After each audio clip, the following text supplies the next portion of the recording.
بسم الله الرحمن الرحيم. النهارده ان شاء الله هنتكلم عن منهج القواعد والنحو اولى ابتدائي. اول حلقه هو المد بالالف. تمام. طيب يعني ايه مد بالالف؟ يعني احنا عارفين الفتحه والضمه والكسره، تمام كده؟ يعني الفتحه والضمه والكسره، ودي حركه قصيره. يعني مثلا لو اديتك حرف الحاء وعليه فتحه هقول دي حاء. اول ما اطول فيها شويه حاء، يبقى دي حاء حاء حاء حاء. يبقى حصل ايه للفتحه؟ الفتحه هنا طولت شويه. تمام. يبقى المد بالالف عباره عن حركه طويله. حركه ايه؟ حركه طويله. حركه طويله في الصوت. حركه طويله في الصوت. يعني هنا حركه قصيره. يعني حركه قصيره يعني ح. هنا ح، طولت شويه في الصوت. تمام كده. طيب اعرف ازاي ان هو المد؟ المد بالالف يا ولاد مش عليه اي حاجه خالص. شايفين الف؟ هو عباره عن الف، مش عليه اي حاجه خالص. مش عليه اي حاجه خالص. واللي قبله يبقى مفتوح. واللي قبله يبقى مفتوح. تمام كده. بسيط خالص، ما فيهوش اي حاجه. طيب تعالوا مثلا ناخد كمان مثال زي مثلا الهمزه او الالف اهو. سواء كانت الهمزه او الف طب لو جنبه مد بالالف هيبقى ايه؟ حصل هنا ايه؟ طولت في الصوت. هنا لوحده قلت هنا بقول تمام كده. تعالوا ناخد كل الحروف جنبيها مد الالف بيبقى صوتها عامل ازاي. شايفين هنا الحرف ب ت ث ج ح خ د ذ را ز س ش ص ض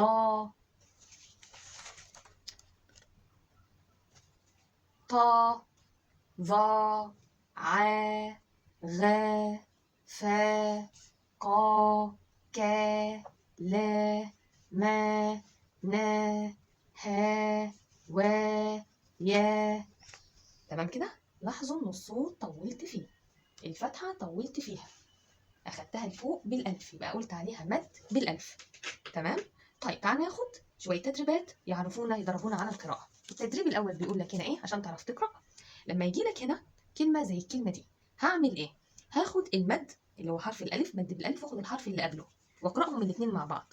هنا هخبي كده يعني، او هكتبها لكم هنا على السبوره، بحيث ان ايه، عندي شويه كلمات انا كتبتها لكم عايزين ندرب نفسنا على القراءه. طيب اول ما اشوف المد يا اولاد على طول، سواء كان مد الف مد ياء مد واو، اخده مع اللي قبله واقراهم بصوت واحد. يبقى انا هشوف الدايره اللي لونها ازرق هقراها كلها مع بعض. طا، وانطق الراء لوحدها عشان حركه قصيره يعني عليها فتحه او ضم ولا كسر لوحدها. را طا را. طيب عايزين نعمل هنا تحليل لمقاطع صوتيه. يعني شوف الصوت انت حللهولي قلتهولي ازاي. انا قلت الاول طا اللي عليها دايره، وبعدين را. يبقى المد اللي هو مد بالالف الممدود اللي جنبه ده اسمه مد، ده اسمه مد، وده اسمه ممدود. يبقى المد مد بالالف اللي جنبه الممدود. تمام. يبقى هنا بعمل ايه؟ باخد المد والممدود مع بعض في خانه واحده، والفتح او الضم او الكسر في خانه لوحده.